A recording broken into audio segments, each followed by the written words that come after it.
Well, I'm going to do a review again this week.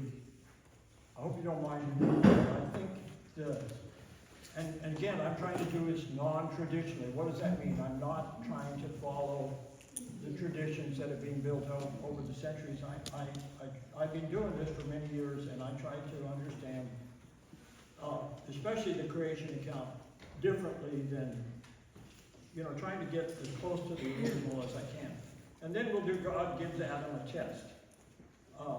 Why review the creation? Creation is very important.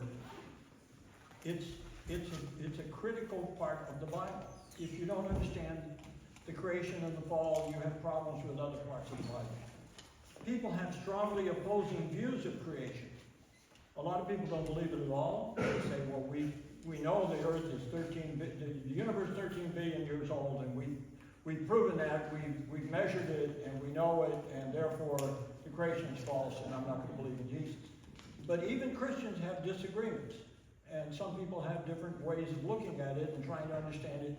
Some people say the earth is young, some people say it's very old, some people say there's a gap in between there. There's various different ways that people...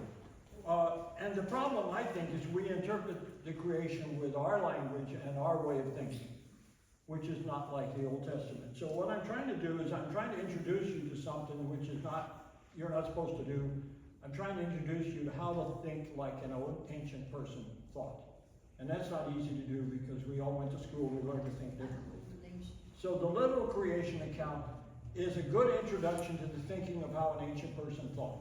It's a good place to kind of get a handle on this.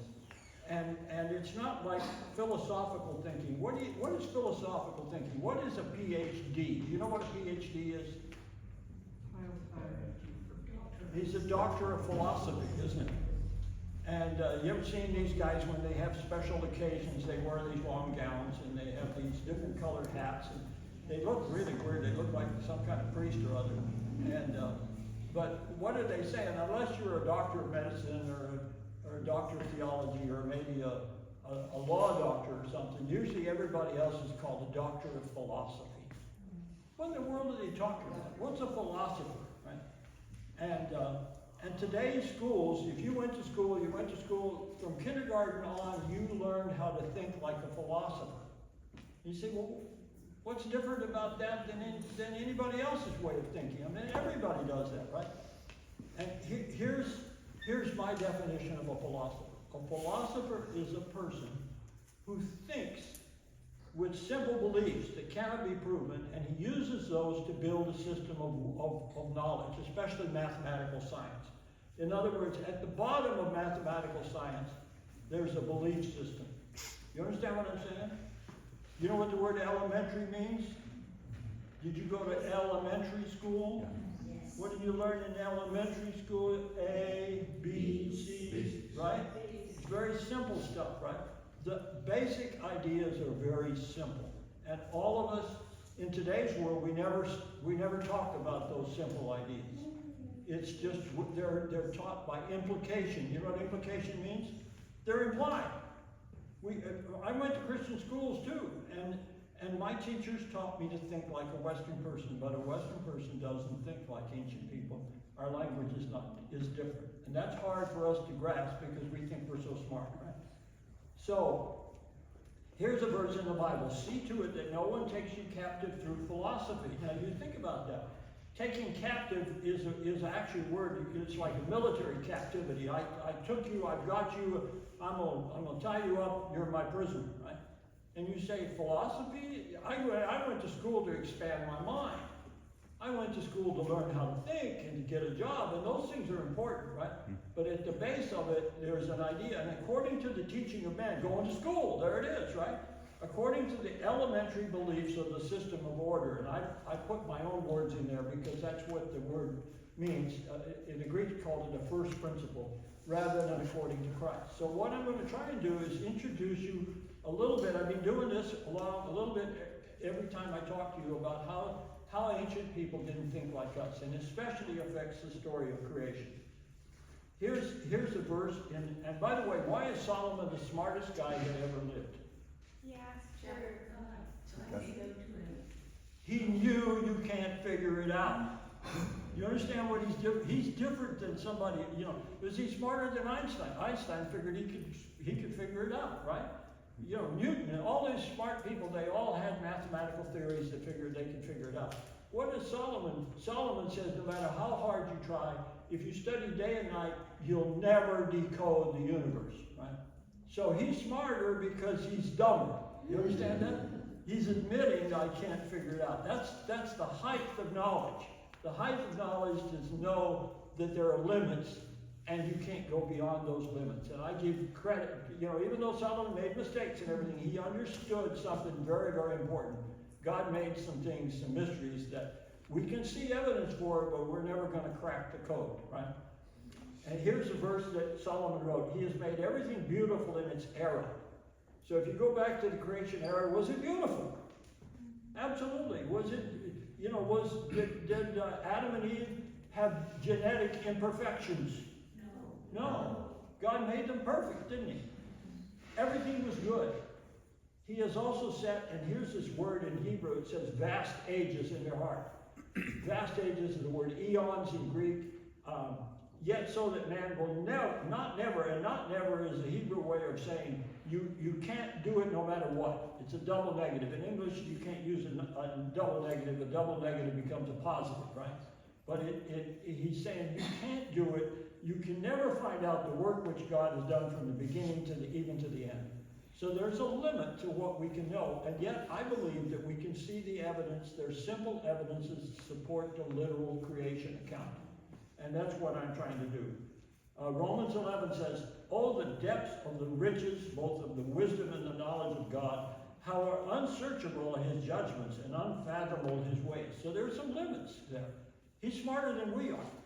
And there are lots and lots of people. I used to write, they used to have something called Google, Yahoo had these things where you could join a group and you could discuss things. It was different than the modern world where everybody does TikTok or something, right?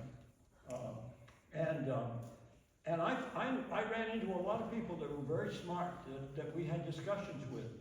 And their statement was, unless I can prove how God created it, I won't believe in Jesus. Guess what? They're in trouble. They're in trouble because Jesus made a system that supports what he says, but it doesn't necessarily fit the way we think. For who has known the mind of the Lord, or who has become his counselor? So Moses writes the sequence, and this is the sequence. There's a little word, a little letter in Hebrew that if you put on the front of a word, it means, it basically, it can mean and, but sometimes it can mean and next, depending on the context. And when things continue to happen, or they stop happening, depends on the context, not our ideas about time. What does context mean? The words around the statement, right? You have to look at the words around there to figure out what he's talking about. In other words, this is true if you go, like, for example, let's say you go to Korea. I have a granddaughter who went to Korea and spent a little while over there. And she said, you know, it's really weird that in Korean, by the way, it's like all languages that existed in the past, I think. You don't know what's happening until you finish reading the whole sentence. Right? In English, you get to the verb and you can figure out what's going on, right? Because we have past, present, and future verbs. They don't. And so you have to read the context to figure out what's happening. And so here's the little, I showed you this picture last time we talked. Here's a girl, she's drawn a picture of a vase with a flower in it. What's she doing? She's continuing to draw the vase. And then she finishes. So I finished drawing the vase. Well, in English, when we say she's finished, we figure at 8 o'clock she finished her homework, right? Or whatever it was, right? We relate it to a time concept. But ancient people, you could finish part of the thing, and then you finish it something else later. Maybe you're going to color it later, or maybe you're going to add something to it. So finishing is not necessarily the end of it. Those languages are called aspectual. They have something they're talking about, not necessarily time, not like we do. So how do we know that Moses wrote the truth? How can we tell if he really wrote the truth? Is it real? Did God really create the universe the way it says? Well, the sequence he laid out and the words he used, they fit history. They fit the visit. Think about, there's one place where you can see the past. There was a guy about 300 years ago, he noticed that if he was looking at the moons of Jupiter, and he could watch the moons and he could predict when they were going to come back, right? And eclipse the Jupiter. And then he found out when they were on the other side of the sun, they were delayed by 15 minutes. And he said, what in the world's going on? How come they work when they're on our side of the sun, but it doesn't work right on the other side of the sun? And he finally found out something kind of interesting. Light goes awfully fast, but it gets delayed in transit.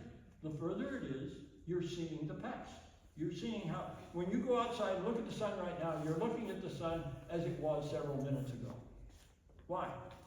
Because it's not there anymore. We've moved, it's moved, right? So when you look at the past, you can see the beginning of the universe. We have telescopes up. We, as taxpayers, have spent $13 billion building a new telescope that's up there. There's several of them up there now. One of them is on the ground that has the biggest camera in the whole world, digital camera. And we can see things. And the further we see how it was long ago. That's not, we see it in a book. You actually see it as it happened. And I think that's amazing because we can see how God created the universe. And I believe it fits exactly the words of Genesis, but it doesn't fit how we think. Okay?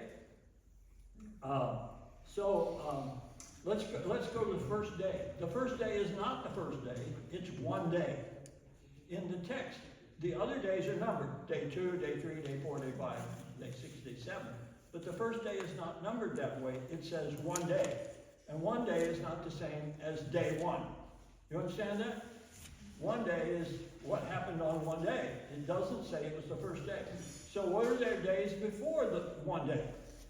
Well, God was doing things, right? We don't know what was happening before that. Now, there was a guy who had a tremendous influence on the Western civilization. His name was Augustine. And he said that when God spoke the words of creation, he couldn't speak them one syllable after another because he was not in time and he does everything instantly and he sees all of time at once and he's in the past and the future and the present. He's all times at once and so forth like that. So a lot of Christians still believe it. I've heard lots of Christians say, he knows the day I'm going to die. It's already recorded.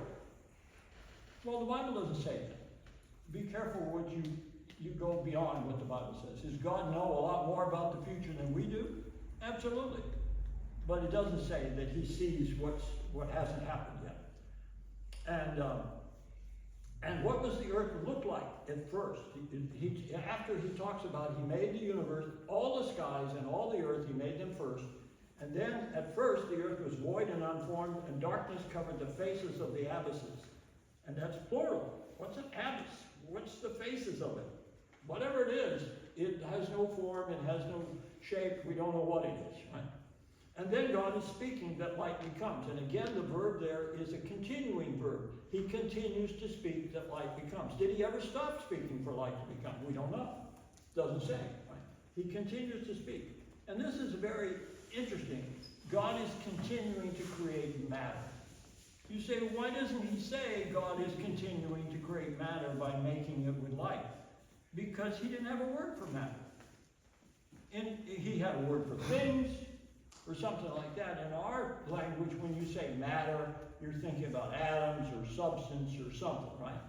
And even the Greeks, who came 1,000 years after Moses, they didn't have a word for matter. They thought the world was made out of 4 things, a combination of earth, fire, water, and air.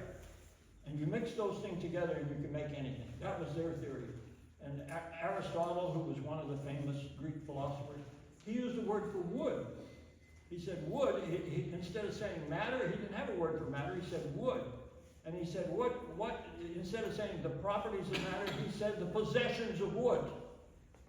Well, you have possessions. You own something, right? So their languages were considerably different. And he continues, by the way, he continues to name the light.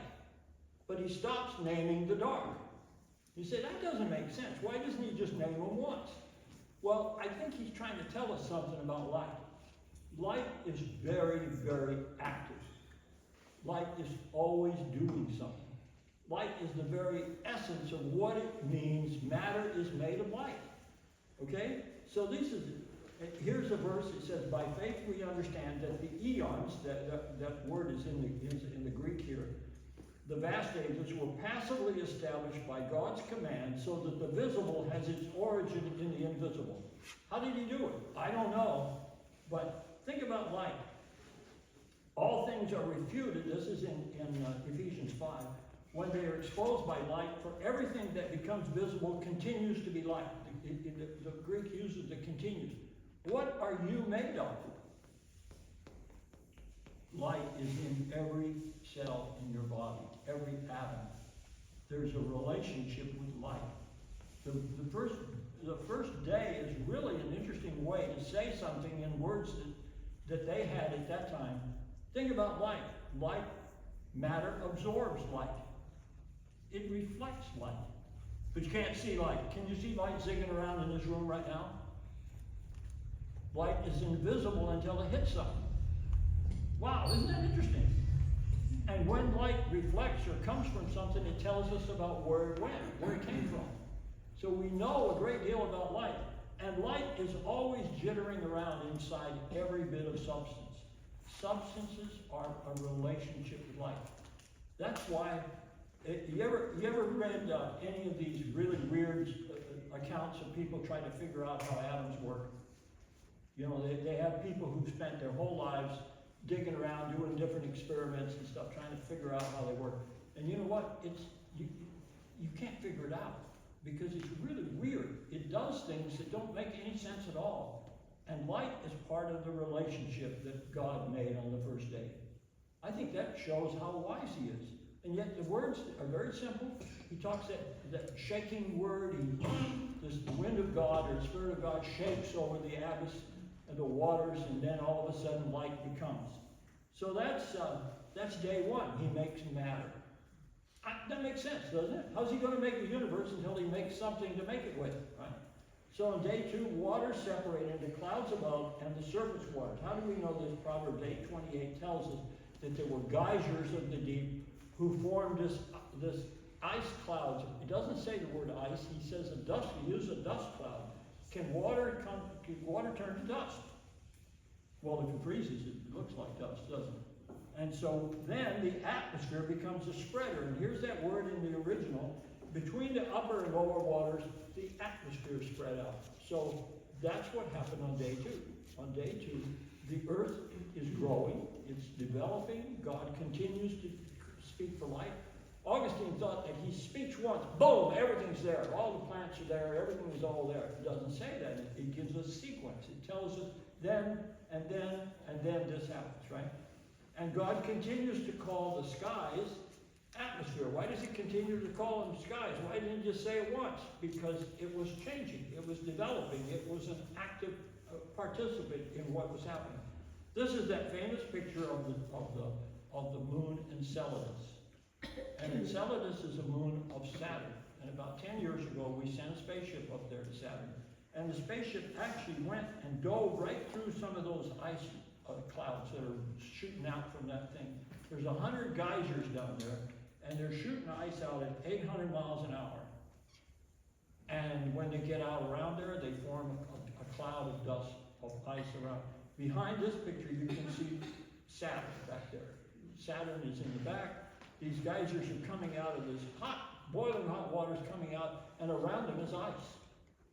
So there are cracks in the ice, and this boiling hot water comes out, and it shoots out into space, and it forms a cloud of ice dust in space. So I think that's what happened on day two. God is forming the atmosphere, but he made the ice up above first before he formed the atmosphere. What if he'd done the atmosphere first and then the ice? Well, then the geysers wouldn't be able to shoot the water up into space yet, because the atmosphere would slow it down. The geysers today, they only go up a few hundred feet and then they fall back down to the ground, right? So, day three, land arose out of the waters.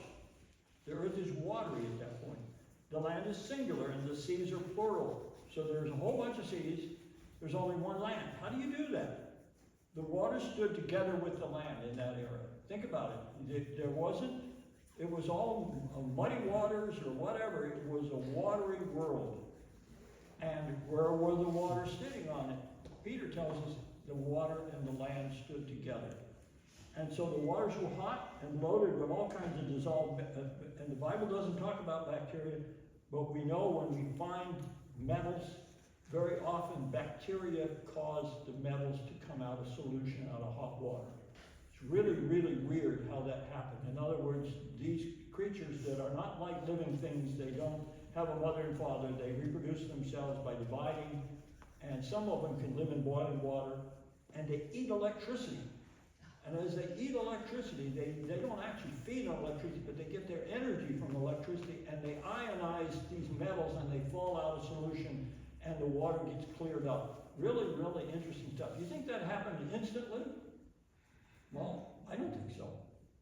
And so God continues to name the land, but he ends naming the waters. Why does the naming of the land uses a continuing verb, the naming of the waters ends? The ground was the agent for change. It's the ground that is changing, and the waters sit next to the land, or above the land, or in the land, or with the land. So here's a piece of rock. And originally, this rock was flat and level, right?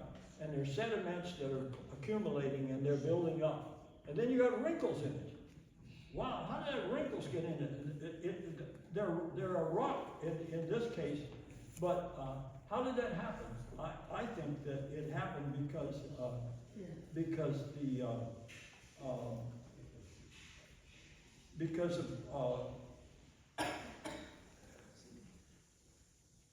messed up, didn't I? Let's see if I can get down to where I was. Sorry about that.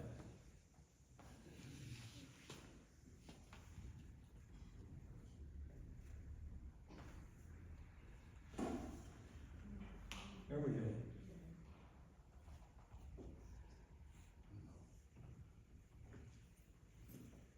Okay, so these rocks, the water was on the land. That's important to understand, that's how the Bible makes it clear that the ground wasn't immediately dry, right?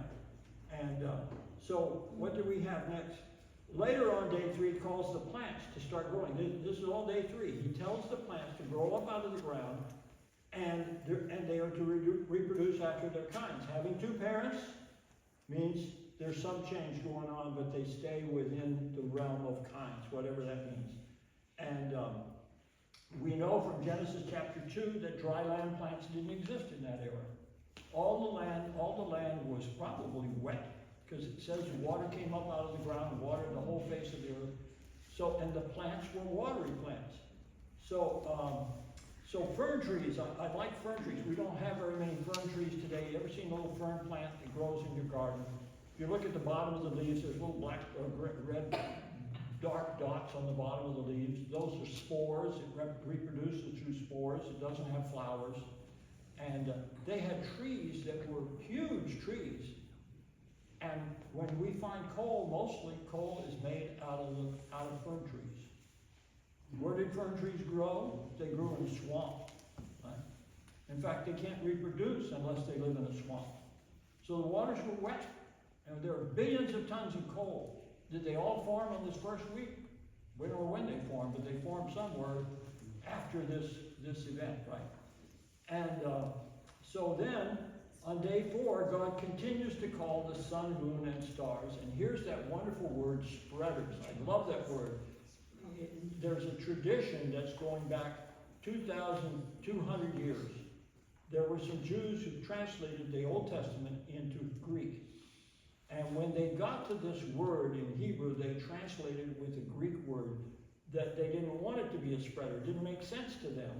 And they translated, you ever heard, when you read the King James, you ever heard the word a firmament? That's where that word came from. They translated, which became the Latin word firmament. Firmament means something solid, and so people will say there was a solid dome around the earth or something like that.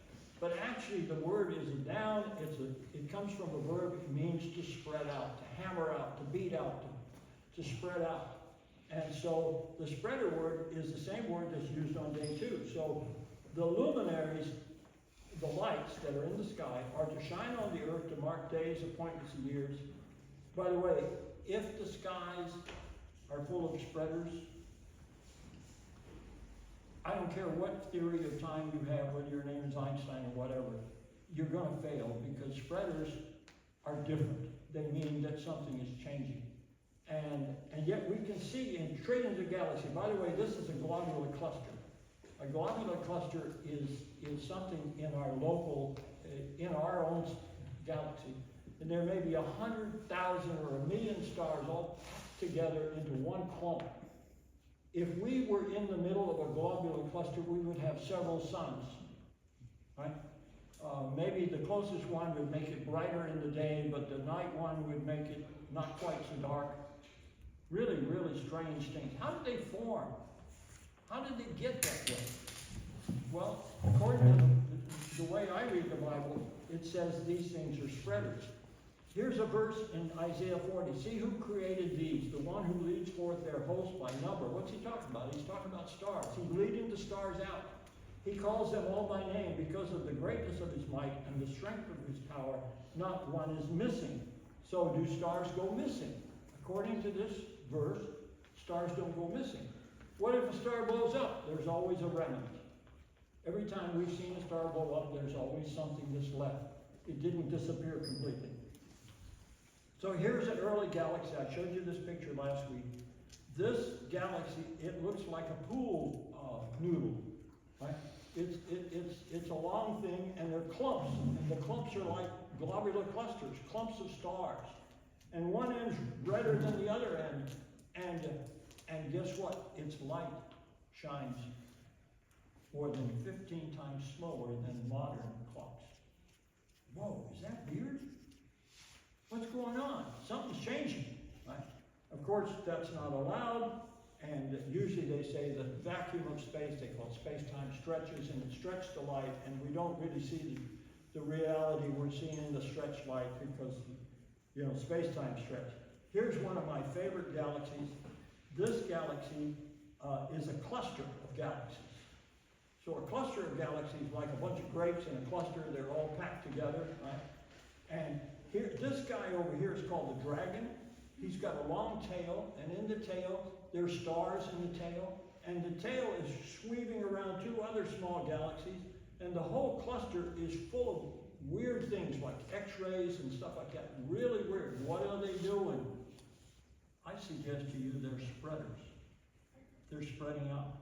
Everything in the universe is changing. Okay?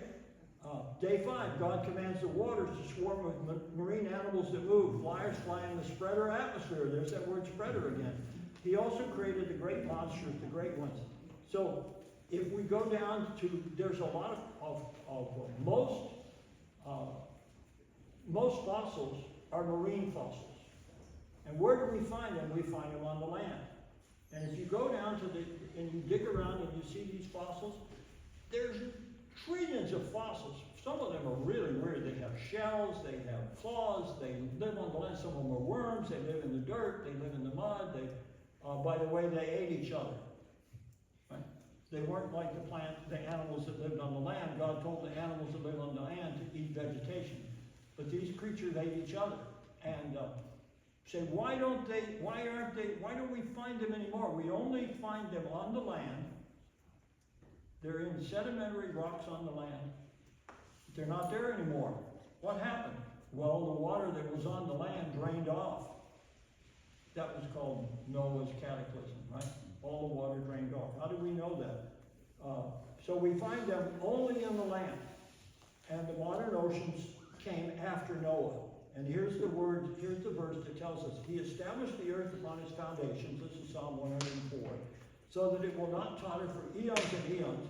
You covered it with the deep as with a garment. The waters were standing above the mountains. Did mountains exist at first? The Bible talks about before the mountains. So there was a period when there were no mountains.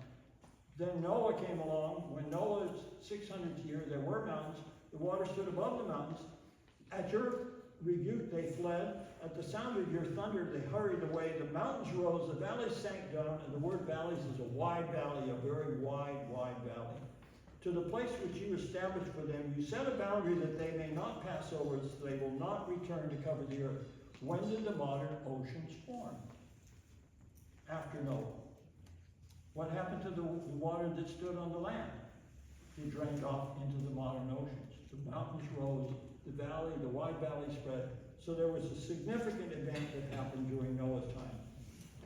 By the way, this is Psalm 136. I show you this picture every week because I think this picture really helps you understand the earth. Did the earth grow? I believe it did. Does the Bible call the earth a spreader? It does. It uses the word that it spreads out. And if you look at this thing, you'll see that originally Africa, North America, and South America were all glued together. What happened to the Atlantic Ocean? It spread out. When did it spread out? It was the last ocean to spread out. The first ocean probably was the Pacific Ocean. Interesting situation. If you believe that, you can't be smart. You know, you're going to realize that God is smarter than we are. Day 6, God speaks to the ground, and he actively brings forth moving land animals, which included creepers, insects. They were to reproduce after their kind. And again, we find that these ancient animals, some of them were very, very big. If they were in this room, they'd have to duck their head down because their head would be too high. They couldn't stand up straight in this room. That's pretty big, isn't it? And some of these animals were huge. They lived on the land. What did they eat? Well, we found some of them, and we dug into some of their guts, and they found they ate fern leaves. Interesting situation. An animal that big, he's getting up there eating fern leaves. And then the plural God says, let's make man. So he makes man after his image, after his likeness. And we're different. We have properties like God. We can communicate. We can make decisions. We can think about the past. We can do a lot of things animals can't do. And he's saying it's not good for the man to be alone, so he makes the woman. And what is the woman's name? The woman's name at that point was woman, right? Her name didn't become Eve until she had her first child, and then he named her Eve because she was the mother of all the living.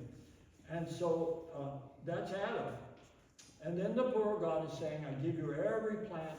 And so the land animals and the people ate plants, and they ate fruit, things that grew on trees, right? And so then every animal of the ground, every flower of the air, every moving land animal of the ground, in whom is life, he gave green herbage as food. And then the plural God, seeing all that he made, he said it's very good. Then we get, this is one of those guys that had a long neck that ate fern leaves at the top of fern trees. Right? Wow, pretty interesting kind of situation. Was it like our world? A lot different, isn't it? So here's day 7. We did day 7 last time. I'll just briefly go through it.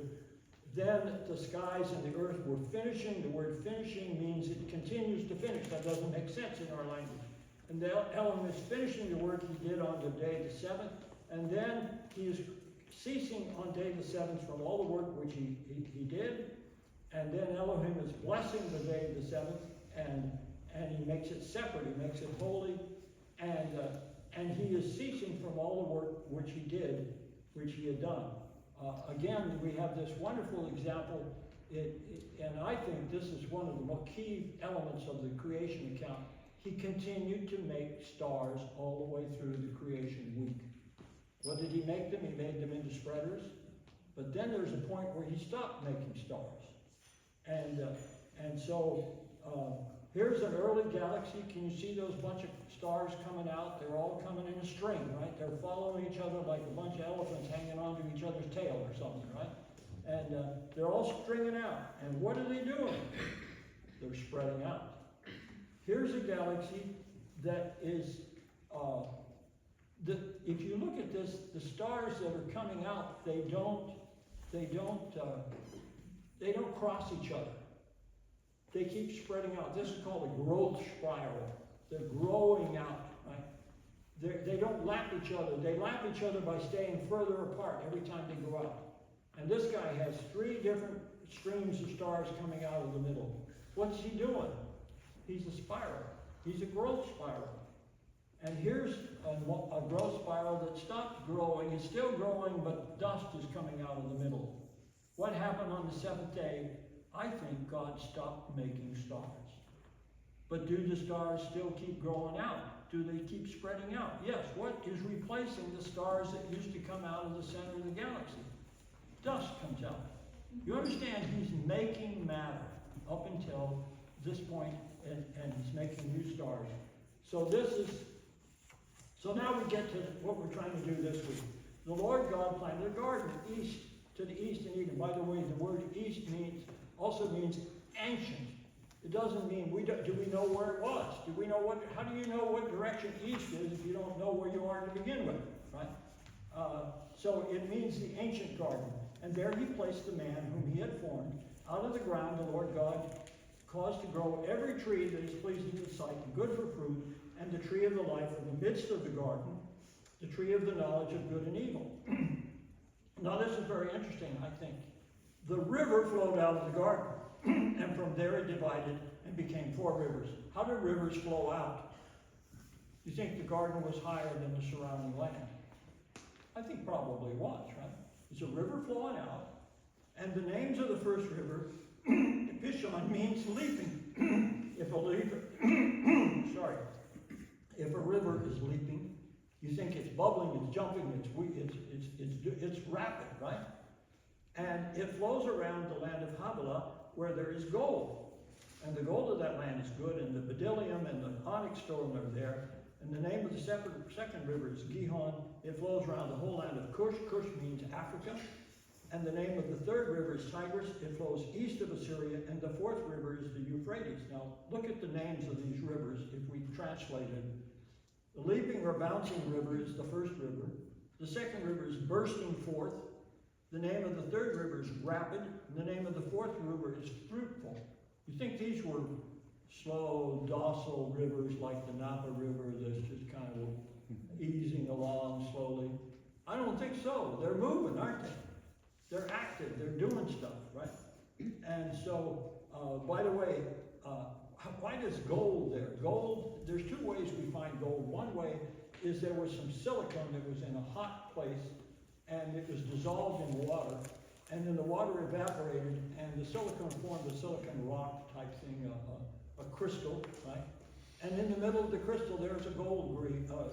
The miners up here in 1848, right? The 49, right? What did they do? They found gold. A lot of times they looked for these crystals in the mine. What happened? The gold was in the water, and then when the water dried up, the gold is in the middle of the crystals that formed around it, right? Some gold is made by bacteria. It's made into a clump, a little nugget, right?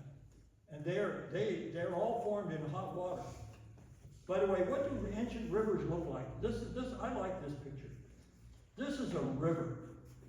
Okay, this is in a cliff. The cliff is parted, and we can see the old riverbed in the middle of the cliff. All right. Below the cliff, there's sedimentary rocks. It was watery. Above this little round spot where there's this sand area, there was a river flowing in the middle of this mud clump, right? A mud swamp or a mud area. And imagine that there was a tide on earth. If the water stood on the land, do you think the tides were all over the land? Noah, God made this high point for Adam to live on. It was higher than the rest of the land, right? And so it was a good place, had trees and stuff growing on it. But water was everywhere, and these rivers that flowed were flowing in, a lot of them flowed in mud. Really interesting things. They're not like rivers we see today. And this is another river. This is in California. This is a clay river in the middle of a cliff. The cliff is raised up. You can see that there were sedimentary rocks, and there was a river flowing in the middle of the sedimentary rocks. And then it stopped flowing or something, and more rocks came above it, right? And these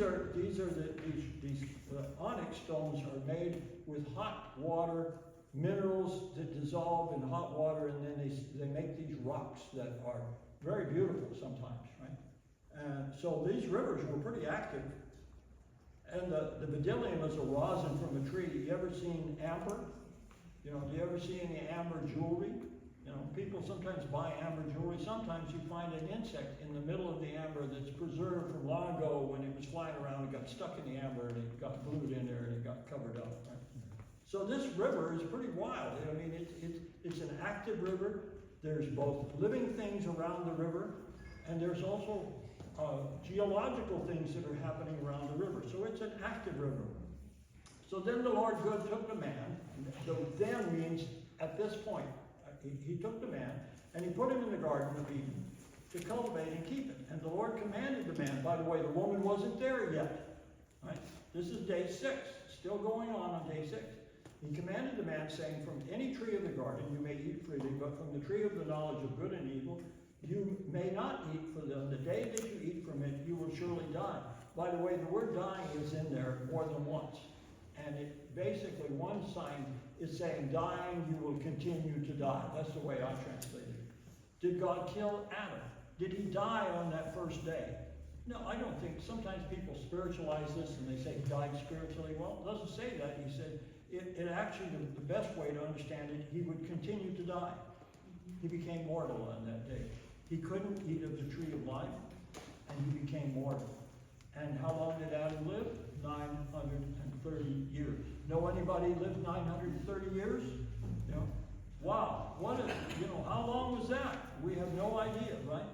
Notice that God gave his instructions to Adam before he made the woman. So he didn't tell the woman, don't eat the fruit. He told Adam to eat the fruit. Then he made the woman after that. So here's an early, I like to throw these pictures in there once in a while. This is a child who died on Gibraltar, way up on the top of the rock up there.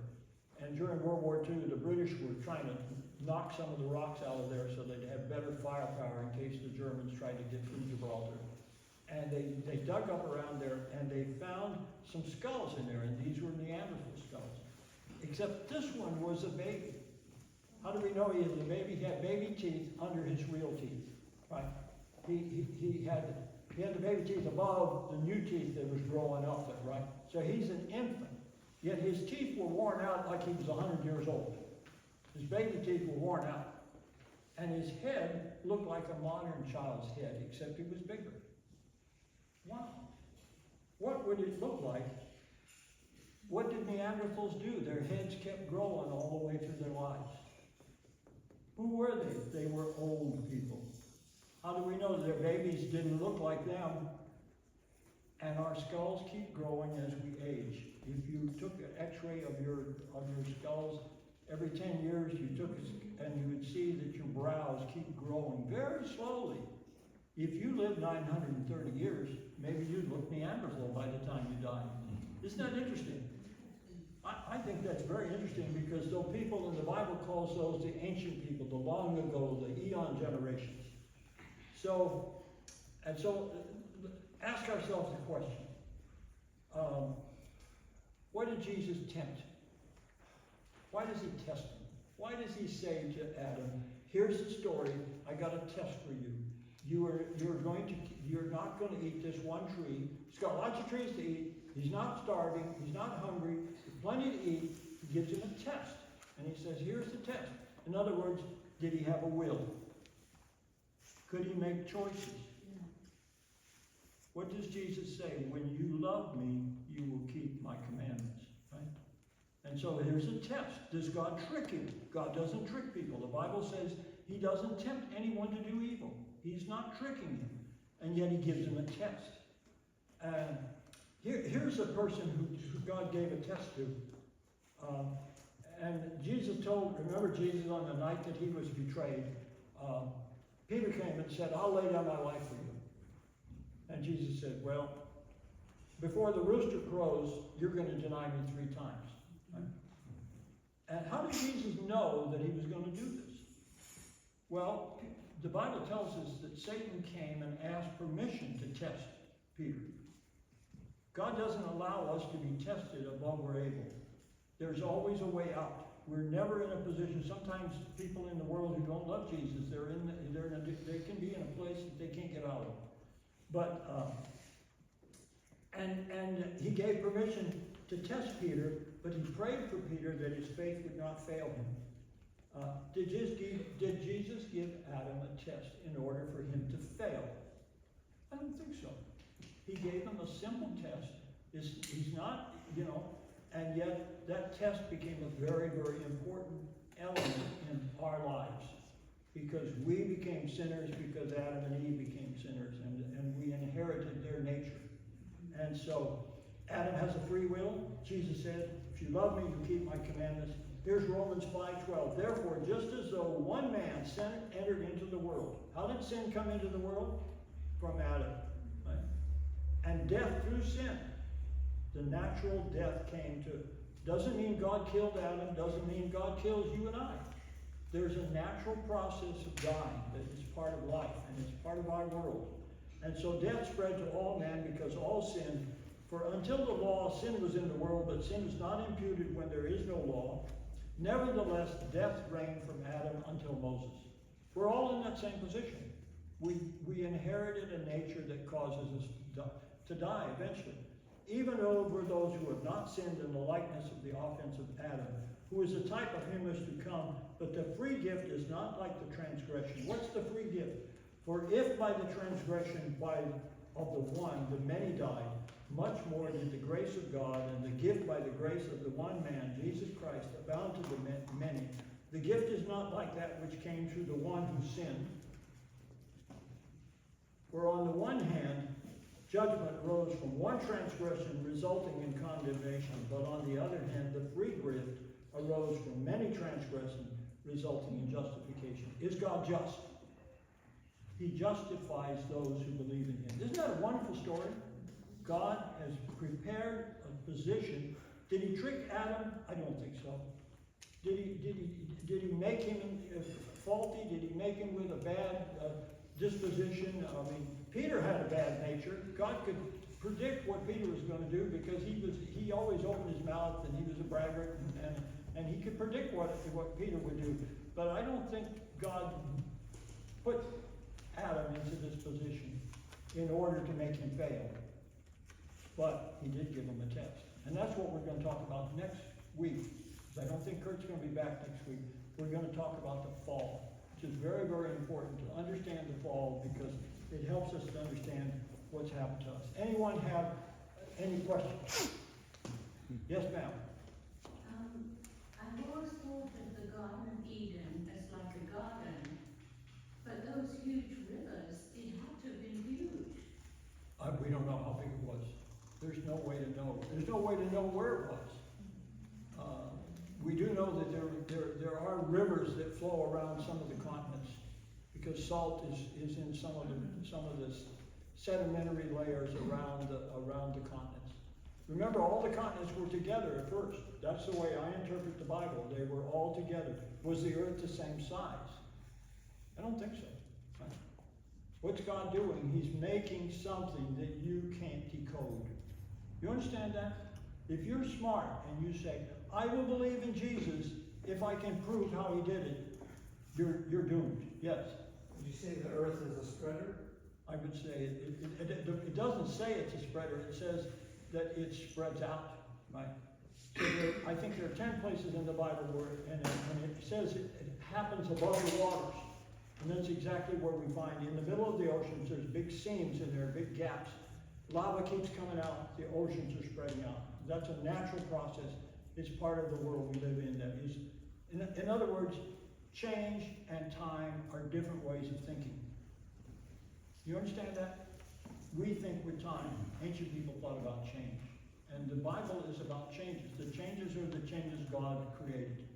And if you put your faith in Jesus, if you believe that he died for you, you can never, ever be defeated.